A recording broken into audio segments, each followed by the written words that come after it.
I think Georgia Tech's a better team now than they were early in the season when they got smoked every game.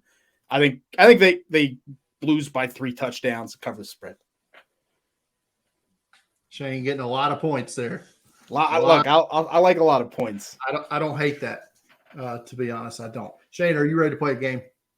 Yeah, I don't know if this is going to be a weekly segment, but we're going to play a game called Guess Who Jim Nagy Was Cryptically Talking About. So during the Monday Night Football game this week, Jim Nagy tweeted out that he was watching a group of 5 right tackle while occasionally peeking at Monday Night Football, who will be a starting center in the NFL. Group of 5 right tackle who will be a starting center in the NFL. Now, our good buddy Eric Edholm replied that he thought it was Aaron Frost from Nevada. Now, unless Jim Nagy was watching old tape, which he could have been, Aaron Frost hasn't played this season. Plus, I think he was a left tackle last year at Nevada. So, Shane, we'll get a couple of guesses here. Who do you think that Jim Nagy was talking about?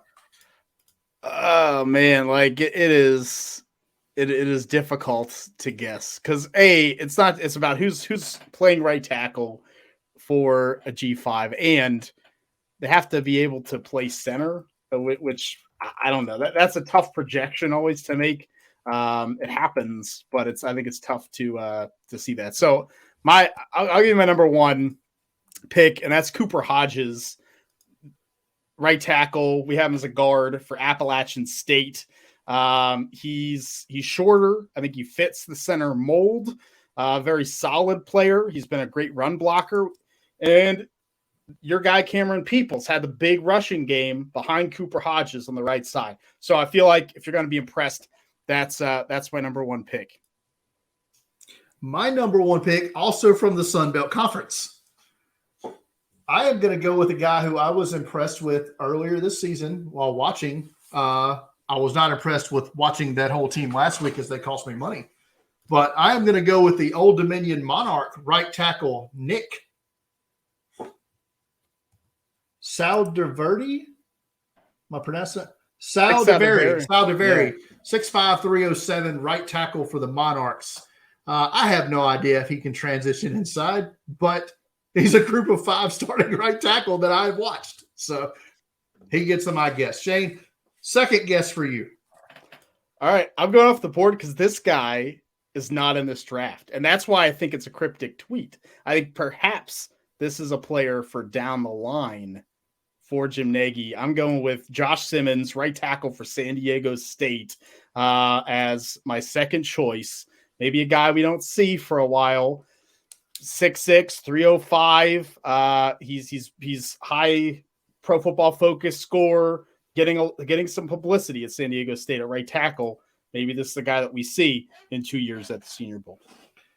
My second and final guess here, I will stick with this draft class and stick with another player in the Mountain West Conference, a guy who we were watching a little bit last year, and that is Fresno State right tackle Dante Bull. That's a good one. And that's a good name. That's a good name for an offensive lineman. He's a bit taller than what I think a center probably should be, but Ethan Pochik from LSU was 6'7". I didn't say it really worked out that well, but he was a center. So Dante Bull, 6'7", 326 is my second guess from Fresno State. No, that's good. I also had Nick Saldiveri on my list too, so I'm with you there on that one. Okay, so that's our 2 guesses. Maybe we'll get a little hint at some point, or maybe we'll just never find out. We're never gonna. There's no way we're never gonna find out who. And you can ask Jim Nagy. He's not gonna remember in 3 months. You're probably right. I need to strike on this while the iron's hot. I might have to put some feelers out to see if I can get some information. Okay.